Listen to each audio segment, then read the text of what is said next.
Welcome back to Monza, everybody, for part two of our drivers' press conference. Left of screen, we have Lewis Hamilton, Yuki Tsunoda in the middle, and Carlos Sainz to the right. Now, Lewis, let's start with you. Amazing scenes yesterday in central Milan. You've experienced a lot in your Formula One career. Just how was it seeing so many people cheering you on?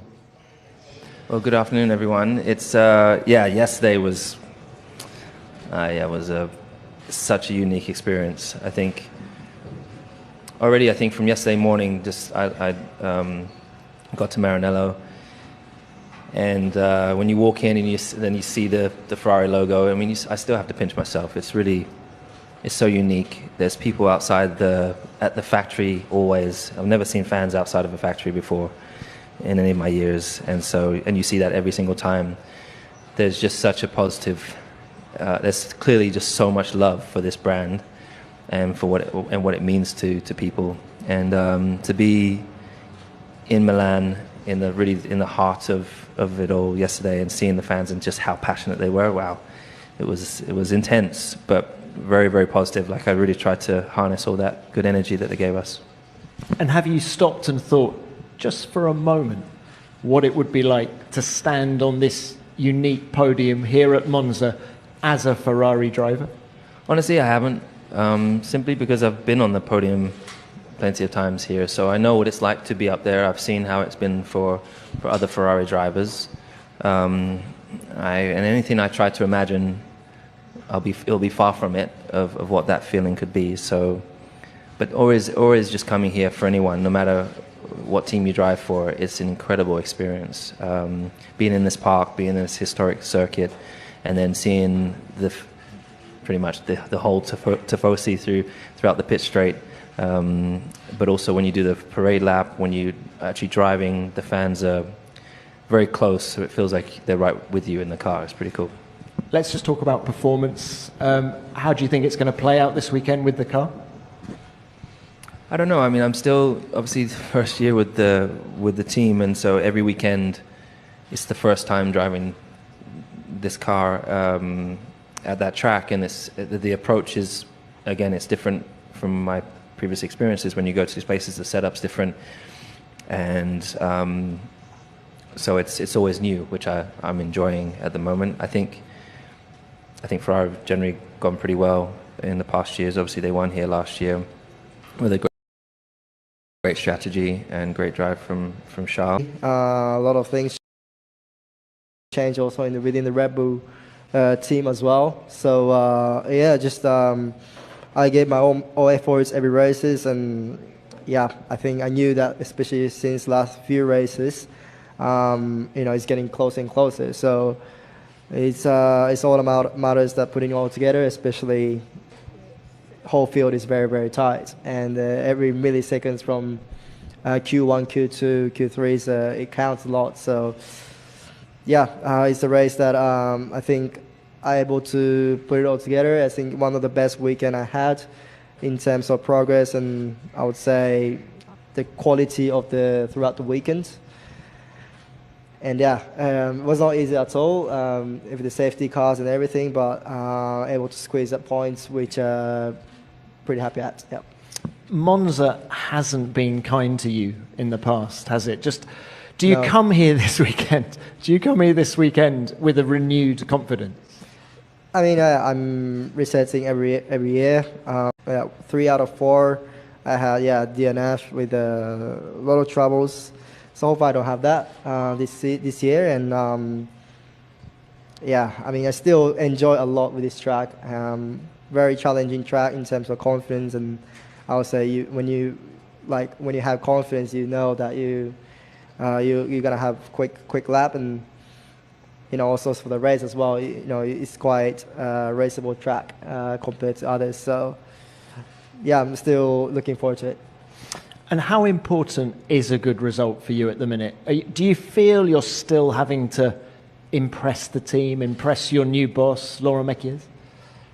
Yeah, I think that's what I'm trying to do every races, and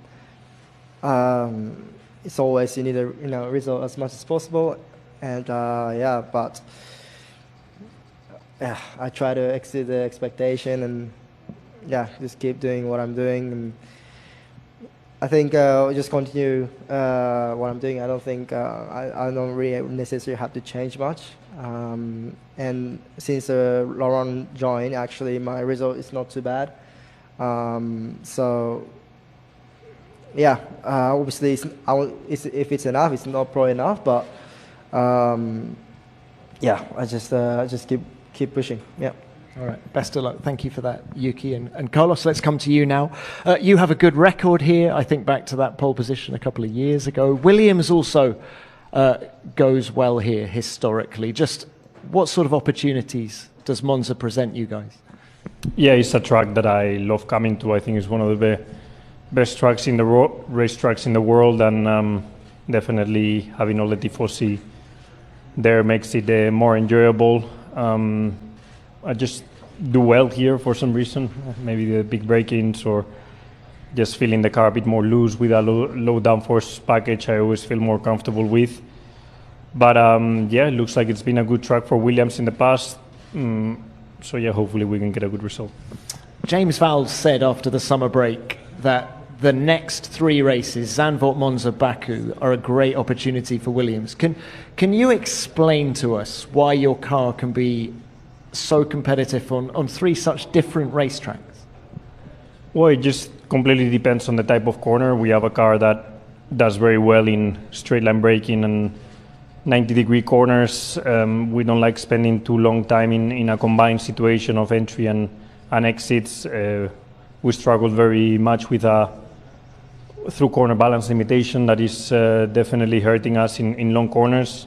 And even though at this track we should be better, there's still parabolic or Lesmo 1 where compared to the competition we're going to be down in those 2 corners, which are pretty important corners. But even like that, we believe we can still do good lap time in straights and in tight short corners like it's turn 1, 2, turn 3, 4. We have good ride, we have good braking capacity. So yeah, it's an interesting car. I'm discovering a lot of new things this year, having to adapt my driving style a lot to different limitations that I was used to in the past. It's a process that I'm enjoying, but a process also that is making me more complete as a driver. And yeah, it is maybe not the nicest car to drive in some areas, but it has definitely some very good qualities in others, and you just need to know how to maximize them. Okay. Carlos, thank you for that. Let's now open this to the floor. We will start, as ever, with the broadcasters. Who's first, please? Yep. Moritz Steidl, Servus TV, Austin Television. Question to Lewis. I remember that when you joined Mercedes, Niki Lauda convinced you. And Niki Lauda's first title with Ferrari will be Sunday 50 years ago. When you decided to come to Ferrari, how much in the back of their mind was maybe also Niki Lauda who drove for this famous brand? Sorry, the last part? Like when you decided to join Ferrari, did you were not able anymore to talk to Niki, but was he in the back of your mind? Well, firstly, obviously I have so much love for Niki, but Niki didn't convince me to join Mercedes. It was more Ross, really, back then. When we sat together in my mum's kitchen and he told me where the team was going, what they were doing. Niki definitely was a part of it, but it was mostly that meeting that was like the one that really pulled me in. Niki and I had an amazing relationship. So definitely when I joined Ferrari, I hadn't even thought of Niki having driven at Ferrari.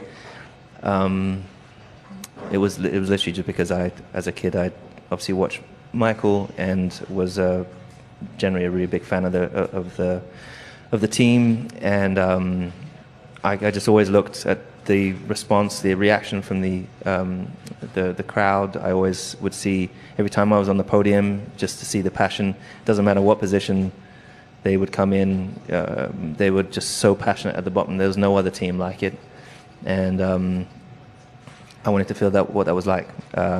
Obviously, now having joined the team and learning more about the history, I think it's amazing this weekend because I got to celebrate Niki at Mercedes, got to celebrate winning championships with him, and then to be able to come to Ferrari and then also be able to celebrate him here is really, really cool, because his legacy continues to live on. And I know right now I know what he would be saying to me nowadays, and it's always in the back of my mind, that thought. When I didn't do well, he would do this, and he'd always say he would say give him hell, but he would always say the word. That was always his thing. And I remember at the beginning I never understood. It's like, what do you mean? You mean give him hell? And he's like, no, give him. But yeah, he was just such a fighter. Thanks, Lewis. All right, next, please, David. Yeah. Okay, so in the spirit of Nicky, you've got to go out there and give it hell on Sunday. The chase for the first Ferrari podium continues, and you've got a 5-place grid penalty. Is a podium still realistic? And also, is there a frustration that an infringement that happened 30 minutes before the start of the race didn't get decided until after the race and wasn't dealt with at Zandvoort and carries on to this weekend?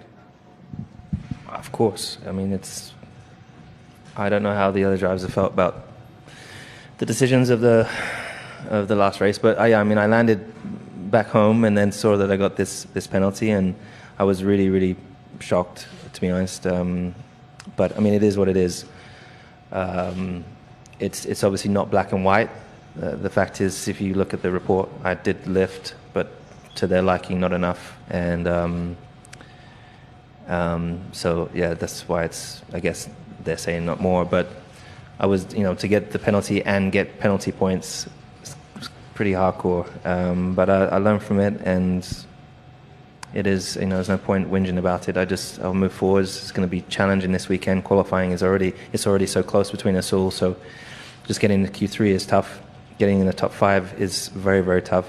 And then on top of that, to then be set back 5 places is not great when you're going into your first Monza GP with Ferrari. But it gives me more to fight for, and I'm very motivated to make up those places, regardless. Just very quickly, another one for Lewis, Craig Slater, Sky Sports. Aside from the penalty and how the race ended, you take a lot of positives from the weekend. Has something clicked with you in the car? Can you see now the hard work paying off? Is that the best you've felt in the car? Definitely in the race, and I think throughout the weekend, I think the approach that we had, was spot on. And I felt like it was one of our strongest, if not the strongest, and smoothest weekends up until obviously Sunday that we had. And Sunday was obviously both disappointing and unfortunate. That's not the result that we want. I said that it's unusual for me because I don't really make a lot of mistakes in races like that.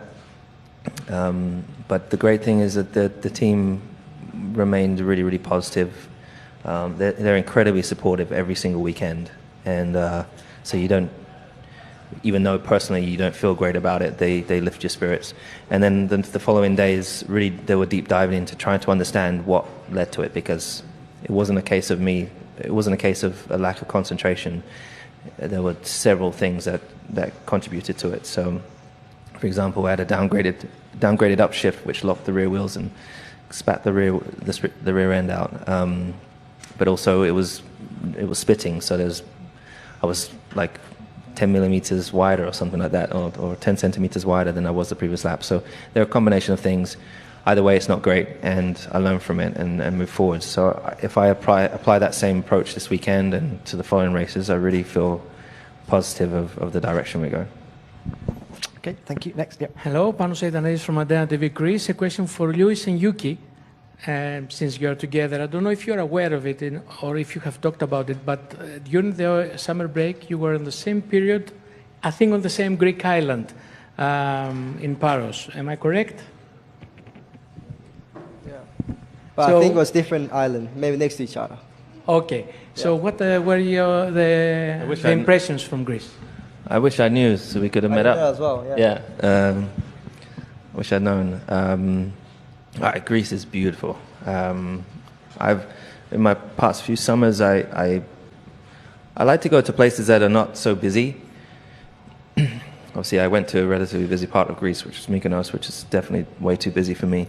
But as I started to travel around further south to some of the other islands, it's breathtaking, and it's definitely like my new favorite place to go. So at the end of my trip, I was discovering new places, and I was like, I wish I came here first. So I think there's still a lot more for me to see. I loved how private it was. The culture looks really, really beautiful. The buildings, and then like the little towns, and the food is incredible. So I can't wait till next summer to get the chance to go back. Yuki. Well, yeah, I didn't know also that Lewis was at the other side of the island, next to each other. Yeah, same. Like it's the beach. The seas are always beautiful. The food is incredibly fresh, especially from seafood. What I really like recently.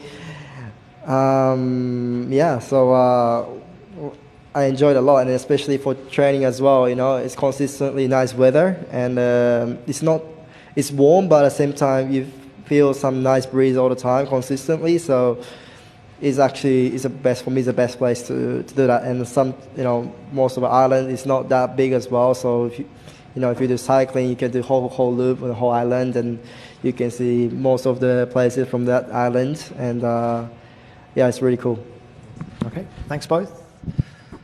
Any more from the broadcasters? Hello, question for Louis Margot Lafitte, Canal+.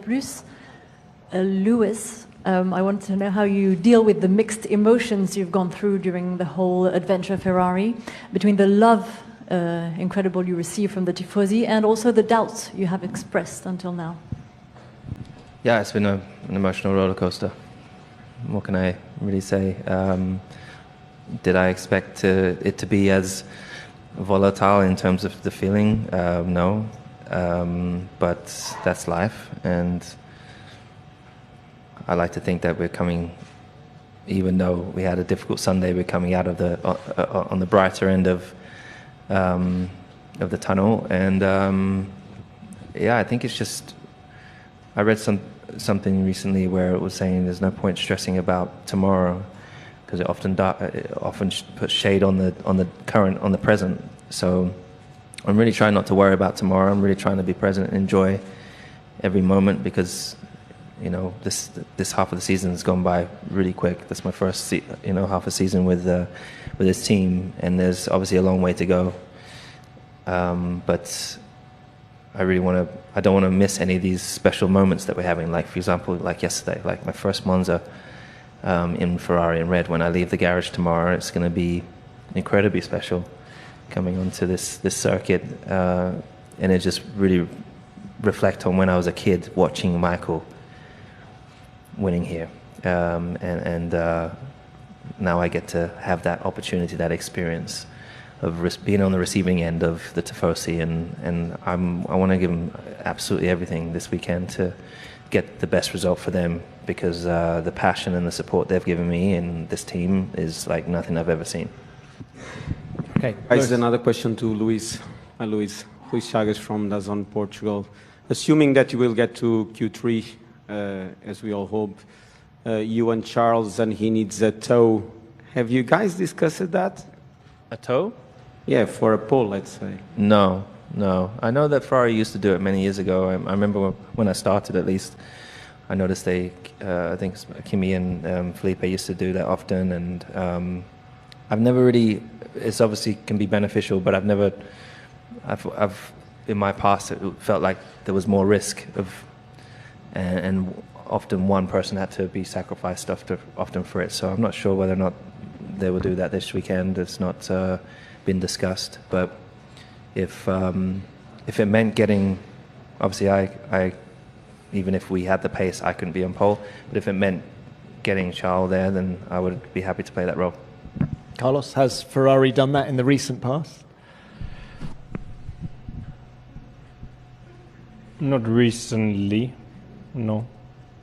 No, we were just going for normal train tows, no specific teammate tow.